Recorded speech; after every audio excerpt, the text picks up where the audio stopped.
So in an SEMH school, some of these kids are really vulnerable, so they need to be able to feel belonged by everybody. They need a safe space to go and feel accepted and have that security as well and be supported by everybody. Generosity. They need to be able to be generous to each other and staff, but staff also need to be able to model that and support them in doing so.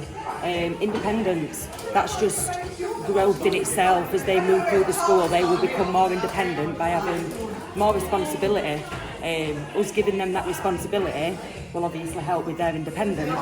And then mastery, making sure that they've got growth.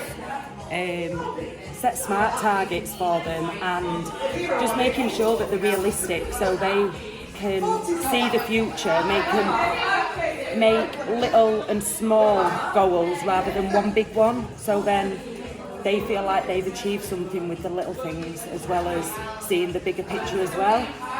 This was a really good session, I really enjoyed it and I think everybody else did.